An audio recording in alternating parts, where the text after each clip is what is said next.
अगर आप भी लेना चाहते हैं देश दुनिया की तमाम जानकारी तो आज ही सब्सक्राइब करें हमारे चैनल को। साथ ही नीचे दिए बेल आइकन को जरूर दबाएं ताकि हर अपडेट आप तक पहुंच सके। नमस्कार प्रभाव साक्षी न्यूज नेटवर्क पर आप सभी का स्वागत है। जम्मू कश्मीर में सुरक्षा बलों को आज तब बड़ी कामयाबी मिली जब जैश-ए-मोहम्मद के 3 आतंकवादी मार दिए गए और पुलवामा के कंगन इलाके में एक पुष्ट जानकारी मिलने के बाद ये अभियान चलाया गया था। खास बात यह है कि जो 3 आतंकवादी मारे गए हैं उसमें से एक आतंकवादी पाकिस्तान के मुल्तान का रहने वाला है। यह अफगानिस्तान की लड़ाई में भी भाग ले चुका है। साउथ कश्मीर में ये सक्रिय था और आतंकवादी वारदातों को अंजाम देने में, साजिशों को बनाने में इसका बड़ा हाथ रहता था। फौजी बाबा के नाम से इसको जाना जाता था और खास बात यह है कि ये जो आतंकवादी था ये आईईडी एक्सपर्ट था। अभी 28 मई को जो पुलवामा में एक गाड़ी पकड़ी गई थी आईईडी से भरी हुई, माना जा रहा है उसके पीछे भी जो बड़ी साजिश थी उसका करता धरता यही था। ये एक बड़ी वारदात को अंजाम देने की फिराक में था और इस आतंकवादी के मारे जाने से कश्मीर में आतंकवाद को गहरा धक्का पहुंचा है। और आईजी कश्मीर ने आज जब प्रेस कॉन्फ्रेंस की तो उन्होंने बताया कि किस कदर इस साल जम्मू कश्मीर में सुरक्षा बलों को तगड़ी कामयाबी मिली है। अब तक की बात करें तो जनवरी से लेकर अब तक 75 आतंकवादी मारे जा चुके हैं। लगभग 135 के आसपास गिरफ्तार हुए हैं ऐसे लोग जो कि आतंकवाद की राह पर चल पड़े थे। और खास बात यह है कि जो 75 आतंकवादी मारे गए हैं, आप देखिए कि सुरक्षा बलों की तगड़ी कामयाबी यह है कि पिछले सालों से मुकाबला कर रहे हैं तो इस साल की सफलता इस मायने में ज़्यादा बड़ी है कि इस साल कमांडरों के मारे जाने की संख्या बहुत ज़्यादा है। जैश-ए-मोहम्मद का कमांडर मारा गया, हिजबुल का कमांडर मारा गया और अफजल गुरु स्क्वाड का कमांडर मारा गया। ऐसे ही कई सारे जो टेरर आउटफिट्स हैं उसके जो कमांडर हैं उनको मार गिराने की जो संख्या है इस बार बड़ी है। और अगर हम इस साल की बात करें तो रियाज नाइकू के मारे जाने के बाद ये जो अब्दुल रहमान उर्फ फौजी बाबा था इसका मारा जाना अपने आप में एक बड़ी कामयाबी है। आइए देखते हैं कश्मीर पुलिस के जो आईजी हैं क्या बता रहे हैं आज के इस ऑपरेशन के बारे में और जम्मू कश्मीर में जो सुरक्षा बलों का, खासतौर पे जम्मू कश्मीर पुलिस, आर्मी और सीआरपीएफ का जो मिलकर जो संयुक्त अभियान चलता है उसके बारे में वो क्या बड़ी बातें बता रहे हैं।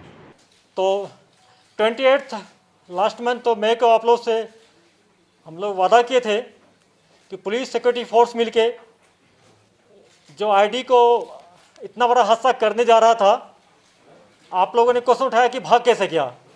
तो मैंने बोला था कि उसको भागने नहीं देंगे बल्कि उसको हम लोग न्यूट्रलाइज कर लेंगे। आज वही हो गया। मैं ब्रीफ में बताना चाहूँगा, कल मॉर्निंग में एसपी पुलवामा को एक ह्यूमन मिला था।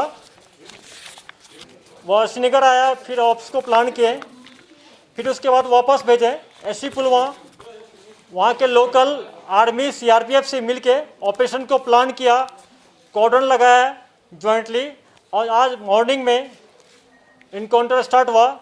उसमें 3 टेररिस्ट मारे गए, तीनों जैश-ए-मोहम्मद से ताल्लुक़ रखते हैं। उसमें एक एफटी टेररिस्ट है पाकिस्तान का, जिसका कि आप लोगों के बहुत महीनों से, खास करके लास्ट वीक से बहुत आप लोग इंतजार कर रहे थे कब पकड़ा जाएगा या मारा जाएगा, जिसको हम लोग बोलते हैं अब्दुल रहमान एलियास फौजी बाबा या भाई, जो मुल्तान पाकिस्तान का है। अफगानिस्तान की लड़ाई में उन्होंने पार्टिसिपेट किया था और 2017 से पुलवामा डिस्ट्रिक्ट में, इनफैक्ट कि पूरे साउथ कश्मीर में एक्टिव है। ये बहुत सारे इंसिडेंट में पार्टिसिपेट किया है। दिसंबर 2019 में एक इनकाउंटर हुआ था जिसमें कामरान मारा गया था। ये भागने में कामयाब हो गया था 2019 में। ये आईडी एक्सपर्ट भी है। और जो 28 तारीख को जो हम लोग मॉर्निंग में आईडी को जो डिटेक्ट किए थे, आर्मी सीआरपी पुलिस मिलकर उसको बाद में न्यूट्रलाइज किया था। उसमें ये बनाया भी था, इसका बहुत बड़ा मंशा था, बहुत बड़ा इंसिडेंट करने का। पुलिस, आर्मी, सीआरपीएफ के लिए सबसे बड़ी कामयाबी है। मैं तो मानता हूं कि इस साल का रियाज नाकू के बाद दूसरा सबसे बड़ी कामयाबी है, जिसको हम लोग ज्वाइंटली मिलकर न्यूट्रलाइज कर पाए। और आगे हम लोग ज्वाइंटली इसी ढंग से बहुत कोऑर्डिनेट वे में सिनर्जी के साथ काम करते रहेंगे और जो कामयाबी प्राप्त करेंगे आप लोगों से मौके पर आके शेयर करते रहेंगे। और उसमें 2 और मिलिटेंट जो आइडेंटिफाई नहीं हुआ है, हम लोग कुछ लोगों का कहना है कि ये लोकल हो सकता है।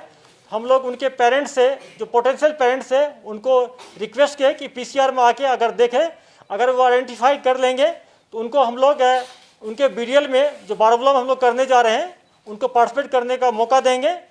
अगर आइडेंटिफाई नहीं होता है तो भी उसको तीनों को हम लोग बारामूला डिस्ट्रिक्ट में उसको लास्ट राइट कराएंगे, मजिस्ट्रेट के सामने कराएंगे। उनका डीएनए हो रहा है, पोस्टमार्टम भी हो जाएगा उसका। और इसी के साथ मैं आप लोगों से चाहूँगी अगर कुछ क्वेश्चन पूछना चाहेंगे, हमारे 2 सीनियर कलीग्स हैं। बिल्कुल, आपको जैसा पता है कि वलीद भाई भी एक जैश का है जो कुलगाम डिस्ट्रिक्ट में एक्टिव है, वो भी आईटी एक्सपर्ट है। इसके अलावा एक और मिलिटेंट है पाकिस्तान का पुलवामा डिस्ट्रिक्ट में, जिसको हम लोग बोलते हैं कि लंबू भाई के नाम से फेमस है, 6 फीट प्लस है, जैश मोहम्मद का पाकिस्तानी है, वो भी एक्सपर्ट है। ऐसा नहीं कि एक को मार दिया हम लोग, ये इंसिडेंट खत्म हो गया। अभी और संभावना है, इसके पास और आईडी है। आज सीआरपी, आर्मी, पुलिस ने मिलकर अनंतनाग में 35 kg एक्सप्लोसिव रिकवर किया है, उस आदमी को भी अरेस्ट किया है। तो इंसिडेंट होने की और संभावना है। हम लोग लगे हैं इन्फॉर्मेशन को जनरेट करके उसको न्यूट्रलाइज करते रहेंगे। उसमें फौजी भाई उस टाइम यहाँ पर था, पुलवामा डिस्ट्रिक्ट में एक्टिव मिलिटेंट था, लेकिन उनका स्टेटस उतना बड़ा नहीं था। ये उसमें पार्टिसिपेट किया नहीं किया है ये मैं नहीं कह सकता हूँ, लेकिन उस टाइम में जैश मोहम्मद में था और पुलवामा डिस्ट्रिक्ट में एक्टिव था। 2 हमारे यहाँ है, एक वलीद भाई है और दूसरा है लंबू है, जो पाकिस्तानी दोनों है। उसके अलावा जो जैश का चीफ है, जो अब्दुल्ला राशिद गाजी है, जो कि मोस्ट वाली अभी खिरू के ऊपर है, एरिया में है, नीचे नहीं आ रहा है, हम लोग उसके पीछे पड़े हैं।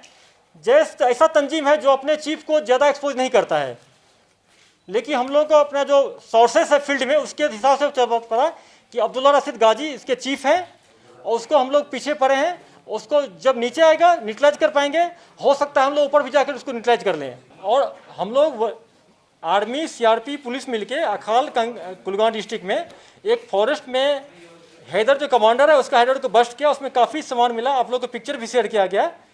थोड़ा हम लोग को लेट हो गया था, अदरवाइज उसको न्यूट्रलाइज कर पाते हम लोग। जहाँ तक कितने मिलिटेंट मारे हैं तो 75 मारा गया आज का 3 मिला के, लेकिन इस 75 को अगर लास्ट ईयर से कंपेयर करते हैं तो थोड़ा कम है, लेकिन कमांडर्स का जो नंबर है बहुत ज़्यादा है। पहला बार हिस्ट्री में हुआ है कि एलईटी का चीफ मारा गया हैदर हंदवारा इनकाउंटर में। जैश का 25 जनवरी को मारा गया था, कारी यासीर चीफ मारा गया। उसके बाद एचएम का चीफ मारा गया, एजीएच का चीफ बुरहान कोका मारा गया, और जो पोस्टर बॉय था जुनेद सहराई मारा गया। उसके बाद आज जो देख रहे हैं जो आईटी एक्सपर्ट था मारा गया। तो अगर हम लोग कमांडर के हिसाब से कंपेयर करें तो अचीवमेंट इस साल ज़्यादा मिल रहा है उनसे। जम्मू कश्मीर में पब्लिक का, आवाम का, सिक्योरिटी फोर्स, पुलिस को हरदम मिला है। कुछ परसेंट 5-6% है जो सपोर्ट नहीं करते, पत्थर मारते हैं, डिस्टर्ब करते हैं। उसके प्रति भी चूँकि कोविड आ गया कि हम लोग यूथ एंगेजमेंट नहीं कर पा रहे हैं, आप लोग खुद जानते हैं इसका कुछ नॉर्म्स है। लेकिन अगर ये प्रॉब्लम जो खत्म हो जाएगा तो हम लोग आवाम के बीच जाएंगे, यूथ को एंगेज करेंगे, स्पोर्ट एक्टिविटी बढ़ाएंगे, कल्चर एक्टिविटी बढ़ाएंगे और पब्लिक और अपने साथ लाएंगे। नॉर्थ कश्मीर में मैं क्लियर कर दूं, फैक्चुअली करेक्ट कर दूं, नॉर्थ कश्मीर में जो इंसिडेंट हुआ था, इनकाउंटर हुआ था, जिसमें हमारे आर्मी के 2 सीनियर ऑफिसर शहीद हो गए थे, एक पुलिस के टोटल 5। उसमें एलईटी का था ऑपरेशन, उसमें जो एलईटी का चीफ हैदर मारा गया था। जैश के जहाँ बात है कि शोपुर सुंबल एरिया में जैश का कुछ मूवमेंट है, उसके पीछे हम लोग पड़े हैं, ईंट जनरेट कर रहे हैं, उसको न्यूट्रलाइज कर लेंगे। मैक्सिमम जैश का जो है साउथ कश्मीर में एक्टिविटी है। इसका नाम है अब्दुल रहमान एलियास फौजी भाई। ये मुल्तान पाकिस्तान का है। ये अफगानिस्तान में ये पार्टिसिपेट किया था वहाँ एक्शन में। 2017 से ये साउथ कश्मीर में एक्टिव है और 2-3 इनकाउंटर में, खास के 19 में इनकाउंटर हुआ था जिसमें कामरान मारा गया था, इसमें भागने में कामयाब हो गया था। आईडी एक्सपर्ट है। अभी तक हम लोग 135 पकड़ चुके हैं और पकड़ेंगे, क्योंकि OGW का ट्रेंड बदलते रहता है। जो आज OGW है तो जरूरत नहीं कि 2 महीना में काम करे, मिलिटेंट्स OGW को बदलते रहता है। इसके पीछे हम लोग आइडेंटिफाई कर लिए है 125 OGW, उसको बहुत जल्दी हम लोग पिकअप करेंगे, इंट्रोगेट करेंगे।